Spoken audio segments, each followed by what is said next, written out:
So I am excited today to have a conversation with Representative Collin Walke from Oklahoma. He represents Oklahoma City. We're so excited to have you here today. Welcome. Thank you for having me. I really appreciate it. Absolutely. So have been so eager to have this conversation with you to really get to hear all about all the things that you do outside of being someone who is active in the state legislature, in the community, but also someone who is a meditation and mindfulness practitioner. So let's just start there. Tell us, how did your journey with mindfulness and meditation, how did that begin for you? So I grew up in a little suburb of Oklahoma City, and Oklahoma was and really still is a pretty homogenous state. So I didn't have much exposure to mindfulness or any of that growing up. But my senior year in high school, I came across a book called The Dhammapada at a local Barnes & Noble, and I was a voracious reader. And so I read it, and I realized for the first time in my life, I had been told how to eat right, how to exercise, but I'd never been told how to deal with my mind. And here was a book that taught me or told me how to deal with my mind. And so that's what got me interested in that. That was 20 years ago. I was a philosophy major in college, and I had an Asian philosophy professor that I worked with on mindfulness meditation, but it never really struck me the right way. I think it's partially the way people are taught, and also where you are in life as to whether how congruous these things can be. And so I quit meditating halfway through law school. After 3 years of being a litigator, my bad habituated pattern of behavior has always been anger. And so it got really bad. And my wife said, listen, you got two choices: go see a counselor, or we're going to have a longer conversation. Instead of going to see a counselor, I returned back to the tradition that I had found so enticing before. Wow. And what has this meant for you? Obviously, you're sharing that you discovered it, being someone who loves literature, reading, and then you reached a point in your life where you revisited it. And what does it look like today as a practice for you? Could you share a little bit with us? Yeah. It is a practice. It's a simple practice, but it's difficult to do. And that's really important for us to understand and appreciate. And so my practice is twofold. First, as far as formal practices, which is what we call meditation. Okay, meditation is just the formal practice of mindfulness. I meditate 20 minutes every morning, Monday through Friday. Saturdays and Sunday, I meditate for an hour each day. But really, the question isn't, did you meditate today? The question is are you mindful right now? I'm so glad you shared that, and this whole paradox of the idea that it's a simple practice, but it also takes effort, right? And so I'm just really glad that you brought that up. And I'm also curious, so what does that mean for you as a leader, right? I mean, you work in the government. What has that meant for you to be taking this practice along with you?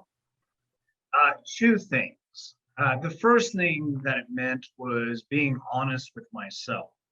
And so from about 2011 to 2016 or so, I would meditate ad hoc. It'd be daily, but it'd be the morning, afternoon, evening, whenever I got time. And it was usually never the morning, because I was a politician, I had a nonprofit, I was a lawyer, I was busy. And the last thing most of us want to do when we wake up in the morning is meditate. And then in 2017, Oklahoma had the teacher walkout, and I was in the House of Representatives at the time. And during that, I actually almost got in a fist fight on the House floor. And there's a great photo of it online too. But the thing is that it shamed me, because I realized that my behavior, one, was controllable. I knew this from mindfulness, but two, was not in alignment with my values. And so that honest and sincere reflection caused me to change my behavior in two ways. First, I started meditating every single morning, and it does in fact help because you set your mind on the right track from the moment you get started. But the second reason or way that it shaped my life is I am much more mindful and earnest in my attempts to live up to my ideals and values. And because I'm more consistently aware of my behavior, I'm more aware of when I need to step back or when I need to say something different, or whatever the situation might call for, to live in a way that doesn't cause suffering to myself.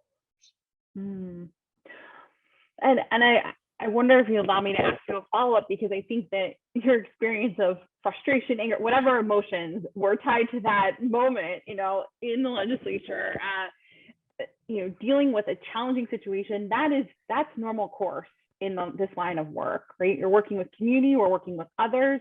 There's conversation all the time with differing opinions.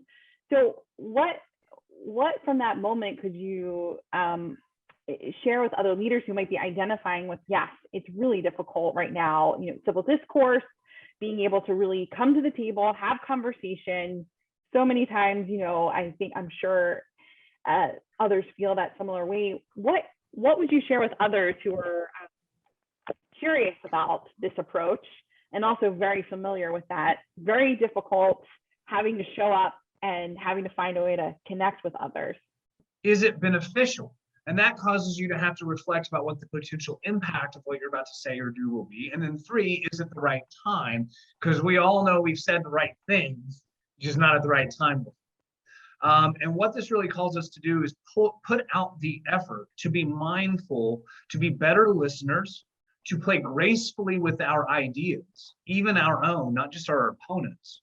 And then also to ensure that whatever we say in response is said from a place of non-harm. And so that is, I really encourage people to listen more than they speak. And when they speak, ask questions. I love this notion of playing gracefully with ideas. That is just a beautiful sentiment. I will say I stole it from Oscar Wilde, okay. But nonetheless. Well, and also this idea of inquiry, which is so powerful. Someone who's also steeped in the coaching profession, inquiry is the key. Inquiry is the key to unlocking so much and learning about one another, and helping others become more self-aware. So I'm just so grateful that you just brought that up. And I wonder if you allow me to then also pivot to how this looks in a community. Now, I know that you are co-founder of OKC, and I wonder if you could just share with those who are joining us today, what is that, and how did that come about? Yeah, so in 2018, I co-founded Walke OKC, which is a 501c3 nonprofit dedicated to bringing secular mindfulness-based practices to the community at large and at-risk groups. So we have donation-based classes 5 days a week. And then we also take on specialized projects, whether it's working with gang intervention programs, drug intervention programs, drug and alcohol recovery programs, even students, teachers, colleges. We've worked with professors at law schools. We've worked with all corporations downtown. And so we really try and design whatever it is we're doing around the needs of the organization itself. And I wonder if you'll let me share. I was on the website and I thought it was so beautifully put, your the mission and vision. And as soon as you go onto the OKC site, it says that you are dedicated to creating real moments for a more peaceful city. And your vision is to create a more peaceful city through meditation and mindfulness-based practices. So can you tell us, what does that actually look like? I know you just shared who you serve. There are these classes. What does it look like to create? And then what does it look like right now, today, in the community? Yeah. So the first thing that we did pre-coronavirus, and unfortunately we existed for that 1 year just before it hit, but that first year we actually got Mayor Holt to proclaim Oklahoma City's first day of mindfulness. And this was going to be an annual event, and eventually will become an annual event again, where what we did was we partnered with local businesses. And we said, listen, let us come to your place, have little samples, whatever it might be. There's a 21C hotel downtown. It has art galleries displayed. So we did a mindful art walk. We hosted our initial presentation on what science is telling us about mindfulness at the downtown library. And we went to various businesses for a mindful tea, for a mindful eating. We did some yoga in the park and, just partnered with different groups. So that was one of the big projects that we took on. Another project, for example, was working with an elementary school of 5th graders for 8 weeks. And what we did there was we would go in there once or twice a week, and it was right after recess. And we would do things like build basically snow globes for the kids, but you put sand in a jar and stir it up, and that's like your mind. And when you settle down, the sand settles down, and so things like that. We did one program with DHS, the Department of Human Services. So their head, Justin Brown, he's a mindfulness practitioner. He reached out to us, and during coronavirus, from March 15th to the end of May, we did mindfulness every single day with their employees, and we never had less than 50 on the call. And so those are the various forms that it can take. But really, once they know that you're there, they will come to you. It really is Field of Dreams. And I think that but for coronavirus, we would be in a much more robust position than where we are now. And I'm curious, since you're working with so many different types of individuals in your community, what do you hear from your community is the reason why they're seeking it out? Yeah, and so I would say, first of all, that it's the same reason we heard pre-coronavirus, except now it's on steroids. It's an exponential need for figuring out how to relieve the stress and anxiety of being online all day, quite frankly. But this hyper-stressed lifestyle that we're leading right now with all these additional stressors. And quite frankly, I do think, and I say this most of the times when I speak to people, that it stems from social media, online activity, because those light up your amygdala. They light up your fight or flight response. So you are constantly primed to already be agitated. And so it's this need to relax. So I see it less as people seeing it in a spiritual direction, although that's certainly it, and seeing it more as a utility. The reason why Michael Jordan does meditation, the reason Oprah does meditation. So they see it as a utility purpose as opposed to a spiritual fulfillment. I think that's more, it's going to the gym for your mind. Can you say more about that for those who are like totally brand new? They're like, wait, okay, hold on. Gym for your mind. Yeah, so, okay, so this is the reason why I always talk about a gym for your mind. So baseball is like the game of life, okay? And the batting cages are like meditation. So in the batting cages, the ball is coming at you in a predictable fashion so you can work on your form. When you're meditating, you're setting down your sensory perceptions. You're not moving, you're not seeing, you're not tasting, etc. And so that way, when you go into the game of life, you can hit the ball better, okay? The thing is that most people think that mindfulness meditation is about not thinking. And so when they sit there on the cushion or sit there in their chair and they meditate and they get lost in thoughts, they go, dang it, I'm lost in thoughts again. But that is not the point. The point is literally to remember. Remember what I said earlier about sati? It means literally to remember. Remember to come back to the breath. And every time that you remember, you just did a curl for your bicep. You just did a bench press. So that's a reward to remember. It's not a negative thing you got lost. And so that's why I think it's important for people to think of those as repetitions, like a mind for your gym for your mind. And I love the batting cage analogy, right? That there's this practice involved back to the very beginning. And you're doing this practice, it involves effort, because then when you're out there on the field, to totally keep going with the metaphor, then you're in a different state to be able to manage what comes at you because you've already had the batting practice. So, right. And so clearly there's a need for this, and you're seeing it from a leadership perspective, from someone who's in the government. You need partnerships have been really critical to doing this work, that the community is wanting it and really seeing the utility of it. I will also tell you just real quick, I won't say who, but I'm a Democrat, and in Oklahoma, most of you probably know we're a severe minority. But I'm very good friends with the majority leader and the people on the other side. But I had a Republican colleague who actually came up to me and said, hey, listen, would you mind teaching me how to meditate? And so this session, I'm going to have a day a week where I'm just going to say, hey, 30 minutes, whoever wants to show up, come down, hang out. I'll be meditating if you want to join. To see if we can get some further involvement through other legislators. Wow. I want to make sure I hold space for that, because that is critical. I know that you're familiar with the work in the UK and how this started, and people started crossing the aisles and asking hey, can we practice? What is this? And it was a catalyst for creating this community, bipartisan, right? It wasn't politicized. Well, congratulations on that. That's we'll see who shows up. But I think there's power in what you're bringing up in this holding space for others to come together, and that we just come together at a different level. It's not necessarily about the politics. It's back to your point of having this moment to do the practice and the exercise together, and back to how you're sharing around communicating and inquiry, allowing us to kind of come to a new space in how we're interacting with one another. And this is almost like the batting cage again, is just even the coming together in a shared space. Yeah, that's incredible. So I actually, my follow-up question is, well, what would your vision be if you got to take all the, amazing pieces that you've been practicing and learning, getting to share community, that batting cage? If you could share that batting cage with others, what would your vision be for your community and other communities? Yeah, I mean, let me say this by telling you what the struggle is. So the struggle was twofold. One, a practical problem of limited qualified teachers. That's a big concern that I've seen. And I know the definition of qualified is loose, but people need to understand they're not mental health counselors and practitioners when they do this. Yeah. So this is the first aspect. And the second aspect, though, is funding. Maybe in Berkeley, California or somewhere, you could, do several fundraisers and have a self-sustaining nonprofit or something along those lines.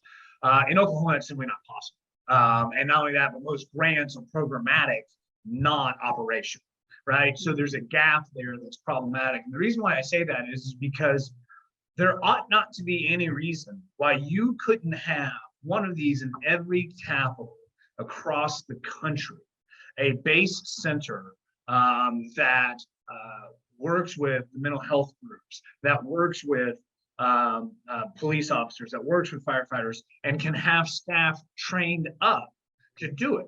Because right now it's just, a handful of us that are trying to juggle our money-making lives on top of our nonprofit lives and everything else. And it becomes very difficult to balance that out. So what would I like to see? I would like to see a hub and spoke approach to where there is a contact in every city for at least, even for small cities like Oklahoma City, 2 or 3 people, you can train a lot of people in a lot of quick time and have them go back and spread the word. You can work in classrooms with students, but it's much more efficient to work with teachers. But you also need somebody to follow up with the teachers. We did 4 weeks at a high school here in Oklahoma City. And you know what? I bet you today, they're probably not still practicing, right? And I would love to follow up with them and kind of goad them to get going again, but I'm busy too. And so that's kind of the hole in the gap that I see, because I think that once you get a good trained up facility, everybody else will come. It's field of dreams. Yeah. And so I'm really hearing this thread that you've been kind of weaving through here of the community aspect of the practice, that it's not necessarily, yes, there's a solo practice, but there's definite value, and it's a vital piece of the community, and being able to tap in, learn together. And I'm also really glad that you shared about the trained individuals, because there is extensive training that goes into the many different models of mindfulness. There's MBSR, MBCT, and many others. And so I'm really glad you underscored that this isn't just like a sit down and we do something, that there is a true research-backed practice to each of these. So, and what a vision too, to be able to have this resource in every community. So if you were going to share with someone who's maybe new to this, maybe also skeptical, what is the one thing that you would hope that they would take away from the conversation we had today? To be skeptical. And the reason I say that with all sincerity, because one of the things, again, my moral compass, one of the things the Buddha said was, question what your mother tells you, what your father tells you, what your brother tells you, and what I tell you. Don't take anything anyone tells you on faith. Experience it and come to the conclusions yourself. And I will tell you, I once felt like this isn't going to work for me. My brain is broken, or it's just I'm not one of those people who takes the meditation, right? But having found the right teacher, I now know that's not true. I do agree that there's sometimes it's hard. There's different styles of meditation, types, and sometimes it takes a little work to find out which works for you. A lot of people like transcendental meditation, but bottom line, be skeptical. I will tell you, as a philosophy major, there's not a lot of things that I have a hard and fast commitment to, because I try and play gracefully and constantly re-examine all of my ideas. And so be skeptical and, come hang out. And I think you'll become a believer soon enough. Yeah. And so if individuals want to learn more about you or the work in your community, what's the best place for them to go? And we'll obviously include this, but. Yeah, so first of all, I would say for Walke OKC, go to wakeokc.org. We're actually kind of bringing in 2 people to kind of take over the helm and revamp some things. So be looking for that. Me personally, I'm transitioning slowly but surely off of all social media, saving except for LinkedIn. So if you want to follow me from here forward, check me out on LinkedIn. I think that Facebook, is part of the problem. I feel as a politician, I have to be on there right now to get the message out. Same with Twitter. But in any event, LinkedIn would be the place to get. Okay. Well, I just want to take a moment and just share a note of gratitude for you, not just sharing your personal story of how both the practice of meditation under this umbrella of mindfulness has served you individually, but also as a leader and someone who's in a really on the front line space, being in the community, right, as a government leader. So I just want to thank you for your sincerity and authenticity in sharing your journey, and also, really the encouragement for leaders to be skeptical, use inquiry back to the beginning, right? Ask the questions, try it out, but really that this is about an experience. So try it out and see what might work for you, because it has many ripple effects. And I cannot wait to hear about you doing this work in the legislature, this bipartisan space you're going to hold. What an amazing thing. So Collin, thank you so much for being with us today. And I'll be sharing the links out for those of you who are listening, so you can find Collin and his work and the amazingness at Walke OKC. Thank you, Collin. Thank you for inviting me. I appreciate it.